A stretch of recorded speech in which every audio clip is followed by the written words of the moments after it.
June 6వ తారీఖు శనివారం రోజున కన్య రాశిలో జన్మించినటువంటి వ్యక్తులు మీ యొక్క బంధం అంటే ఒక వ్యక్తితో మీ బంధం అనేది ముగియబోతూ ఉంది. ఖచ్చితంగా ఈ వీడియోని చివరి వరకు చూడండి.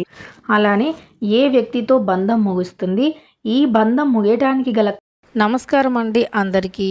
మీ నిత్య జీవితంలో ఎవరితో చెప్పుకోలేనటువంటి ఎన్నో రకాల సమస్యలకి గురువుగారు చాలా చక్కగా పరిష్కార మార్గాన్ని చూపుతారు. అలంపూర్ జోగులాంబ దేవి జ్యోతిష్యాలయం గురూజీ సీతారామరాజు గారు. వీరి యొక్క సెల్ నెంబర్ వచ్చి 9948253372. ఫోన్ ద్వారానే జ్యోతిష్యం చెప్పబడును. ప్రేమించిన వారు దూరం అవ్వటం, భార్యాభర్తల మధ్య గొడవలు రావటం, అత్తా కోడళ్ళ మధ్య మనస్పర్ధాలు, పెళ్లి కుదరకపోవటం, విద్య, ఉద్యోగం, వ్యాపారం, చెడు ప్రయోగ నివారణలు మొదలగు ఎటువంటి సమస్యలకు అయినా పరిష్కారం చూపగలరు. స్త్రీ పురుషుల ఎటువంటి సమస్యలు ఉన్నా నమ్మకంతో గురువుగారిని కాంటాక్ట్ అవ్వండి. ఖచ్చితంగా మీకుండే అనేక రకాల సమస్యలు తొలగిపోతాయి. అంతేకాకుండా కన్య రాశిలో జన్మించిన వ్యక్తుల యొక్క గోచార ఫలితాలు ఏమిటి అనేటటువంటి పూర్తి అంశాలను కూడా తెలుసుకుందాం. కన్య రాశి వారు ఈ వీడియోని మీరు మాత్రం ఎక్కడా కూడా స్కిప్ అనేది చేయకుండా చివరి వరకు చూడండి. అప్పుడే మేమేం చెబుతున్నామో మీకు చాలా స్పష్టంగా మరియు పూర్తిగా అర్థమవుతుంది. ఇక వీడియోలోకి వెళితే గనక కన్య రాశి గురించి ఈ వీడియోలో మనం చాలా స్పష్టంగా తెలుసుకుందాం. త్వరలో మీ జీవితంలో కొన్ని ముఖ్యమైన మార్పులు కూడా రాబోతూ ఉన్నాయి. అంతేకాకుండా మీ జీవితంలో జరిగేటటువంటి శుభ అశుభ ఫలితాలకి గల ఏ గ్రహాలు ఏ స్థానంలో ఉన్నాయో ఆ గ్రహ ప్రభావాలు మీపైన, మీ రాశి పైన ఎలాంటి ప్రభావం చూపుతూ ఉన్నాయో తెలుసుకుందాం. వీడియోని ఎప్పుడే లైక్ చేయండి. ఇటువంటి మరెన్నో వీడియోస్ కోసం ఛానల్ని కొత్తగా చూస్తున్న వారైతే ఇప్పుడే సబ్స్క్రైబ్ చేసుకోండి. ఇక కన్య రాశి వ్యక్తుల యొక్క స్వభావం మరియు బంధాల ముగింపు గురించి తెలుసుకున్నట్లయితే కన్య రాశికి అధిపతి వచ్చి బుధుడు. ఈ రాశి వ్యక్తులు సాధారణంగా విశ్లేషణాత్మకమైనటువంటి మనస్తత్వం మరియు పరిపూర్ణతను ఆశించే స్వభావం కలిగి ఉంటారు. వీరు బంధాలతో విడిపోవడానికి ప్రధాన కారణం మనం ఇప్పుడు తెలుసుకుందాం. అంతేకాకుండా కన్య రాశి వారు ఎదుటి వారితో చిన్న చిన్న లోపాలను కూడా పదే పదే గమనిస్తారు. ఎదుటి వ్యక్తులలో ఏదైనా సరే ఒక మాట మాట్లాడినా, వారు ఏదైనా పని చేసినా, వారు ఏదైనా అంటే ఏ పని చేసినా సరే అందులో చిన్న లోపం ఉన్నా ఇట్టే కనిపెట్టేస్తూ ఉంటారన్నమాట.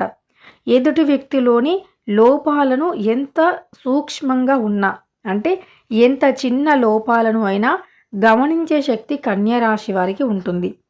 ఈ విమర్శనాత్మక ధోరణి బంధంలో అపార్థాలకు మరియు దూరాన్ని పెంచడానికి దారితీస్తుంది. అంటే మీ బంధం ఏదైనా కానివ్వండి, ఒక తల్లి కూతురు బంధమే కానివ్వండి, ఒక సిస్టర్ అండ్ బ్రదర్ రిలేషన్ని కానివ్వండి, అక్క చెల్లెళ్ళ రిలేషన్ కానివ్వండి, ఇలా ఎటువంటి బంధమైనా సరే వారిలోని చిన్న చిన్న లోపాలను వెతికి సూక్ష్మం దాన్ని కూడా పెద్దగా చేస్తూ ఉంటారన్నమాట. అంతేకాకుండా అవాస్తవిక అంచనాలు కూడా వీరికి చాలా ఎక్కువగా ఉంటాయి. అంటే వీరు ఊహించుకుంటూ ఉంటారన్నమాట. వీరి ఊహలే నిజం అని నమ్ముతూ ఉంటారు. పరిపూర్ణతను కోరుకోవటం వల్ల అవతలి వ్యక్తి మనుషులే అని, వారికి కూడా లోపాలు ఉంటాయని వీరు మర్చిపోయే అవకాశం ఉంది. ఎదుటి వారి ప్రమాణాలకు తగ్గట్లు లేనప్పుడు నిరాశకు లోనవుతారు. కమ్యూనికేషన్ గ్యాప్, మీరు తమ స్వభావాలను స్పష్టంగా చెప్పే బదులు తమలో తామే అణుచుకోవటం వల్ల ఒక రిలేషన్ అనేది స్ట్రాంగ్గా ఉండదన్నమాట. అలానే మీ యొక్క వ్యక్తిగత జాతకాన్ని పరిశీలించినట్లు అయితే వృశ్చిక లగ్నం పరంగా చూస్తే మీరు ఈ యొక్క వృశ్చిక లగ్నం కావటం వల్ల మీకు భావోద్వేగ తీవ్రతంగా ఉంటుంది. ఎక్కువగా మీ యొక్క 7వ ఇంటికి అధిపతి శుక్రుడు, 6వ ఇంట్లో నీచ స్థానంతో శని కలిసి ఉండటం వల్ల బంధాలలో కొన్నిసార్లు గందరగోళం లేదా అనవసరమైన విమర్శలు తలెత్తవచ్చు. మీరు కన్య రాశి వారి గురించి తెలుసుకున్నట్లు అయితే గనక చిన్న చిన్న లోపాలను వెతకటం వల్లే వీరికి ఎక్కువగా వారి బంధం అనేది అంత స్ట్రాంగ్గా లేకుండా పోవటానికి కారణమవుతుంది.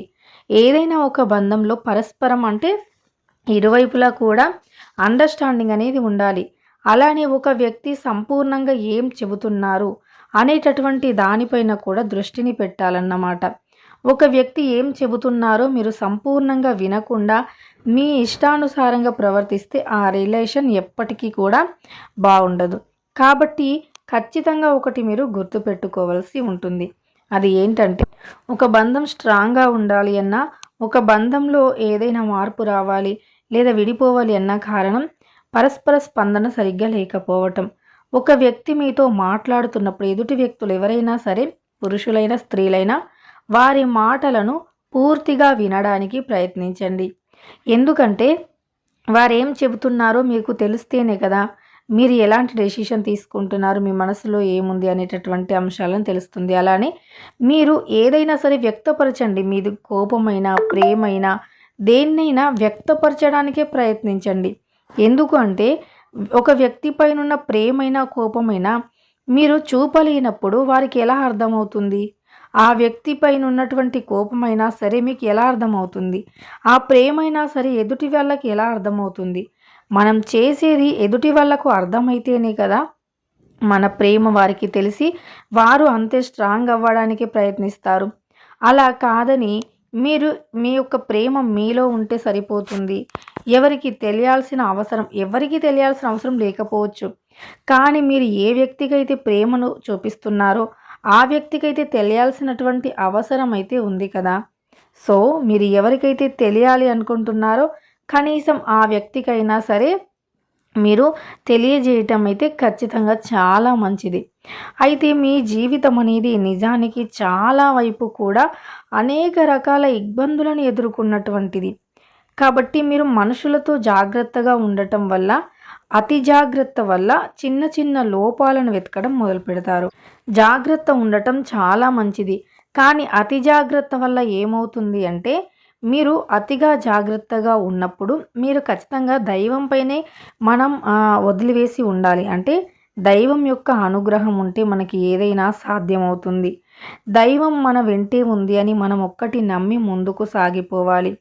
అంతేకాని దైవం యొక్క అనుగ్రహం అంటే దైవాన్ని మర్చిపోయి అన్ని బాధ్యతలు మనమే తీసుకోవాలి, అన్నీ మన చేతుల్లోనే ఉంటాయి అనుకోవటం పొరపాటు. కొన్నిసార్లు ఏంటంటే మనం ఆలోచించేది మనం ఆలోచించాలి, కానీ దైవం యొక్క అనుగ్రహం అనేది ఉంటేనే ఏదైనా జరుగుతుంది.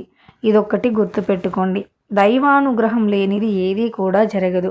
కాబట్టి కొన్నిసార్లు మనం జాగ్రత్త పడ్డా ఇంకొన్నిసార్లు దైవానికి వదిలివేయాలి. ఆ దేవుడే ఉన్నారులే, ఆ దేవుడే చూసుకుంటాడులే అని చెప్పి దైవానికి వదిలివేయాలి. అప్పుడే మనం చాలా హ్యాపీగా ఉండగలుగుతాం. అప్పుడే మనం మన జీవితంలో నుండి కష్టాలను తొలగించుకోగలుగుతాం. దైవమే చూసుకుంటుంది. ఎందుకంటే విధిరాతను మార్చటం మన చేతిల్లో లేదు. మనం కొన్నిసార్లు అనుకుంటూ ఉంటాం ఏంటంటే మనం దేన్నైనా మార్చగలం, మన ప్రేమతో మన మంచితనంతో మార్చుకోగలుగుతాం అనేటటువంటి ఒక భ్రమలో ఉంటాము నిజానికి. కానీ మనం ఎంత ప్రేమ చూపించినా, ఒక వ్యక్తి పైన ఎంత ఎఫర్ట్స్ పెట్టినా ఆ వ్యక్తి ఇంకొకరిపైన ఎఫర్ట్స్ పెట్టడం వల్ల మనం చూపించే ప్రేమ కానీ మంచితనం కానీ వారికి కనిపించదన్నమాట. కాబట్టి మీకు ఖచ్చితంగా మీ జీవితంలో ఒక అద్భుతమైన విజయాన్ని పొందాలి, ఒక అద్భుతాన్ని చూడాలి అనుకుంటే గనక కొన్ని జాగ్రత్తగా ఆలోచించాలి, ఇంకొన్ని దైవం పైన భారం వేయాలి, దైవాన్ని నమ్మాలి, దైవాన్ని నమ్ముతూ ముందుకు వెళ్ళాలి. అప్పుడే మీ జీవితంలో నుండి కష్టాలు మరియు సమస్యలు అనేవి తొలగిపోతాయి. ఇక ఈ బంధం, కన్యరాశి వారు ఒక బంధం ముగియటానికి గల కారణాలు ఏమిటో తెలుసుకున్నారు కదా. ఖచ్చితంగా వీడియోని మాత్రం లైక్ చేయండి. మరిన్ని ఇలాంటి ఇంకా మంచి మంచి కంటెంట్ కోసం మన ఛానల్ని ఇప్పుడే సబ్స్క్రైబ్ చేసుకోండి. ముఖ్యంగా మీ ఈ యొక్క కంటెంట్ను తయారు చేయడానికి చాలా అంటే చాలా కష్టపడుతూ ఉన్నాం జెన్యూన్ కంటెంట్ కోసం. సో మా వీడియోని లైక్ చేసి ఇంకా ఇలాంటి జెన్యూన్ కంటెంట్ కోసం ఇప్పుడే ఛానల్ని సబ్స్క్రైబ్ చేసుకోండి కన్యరాశి వారు.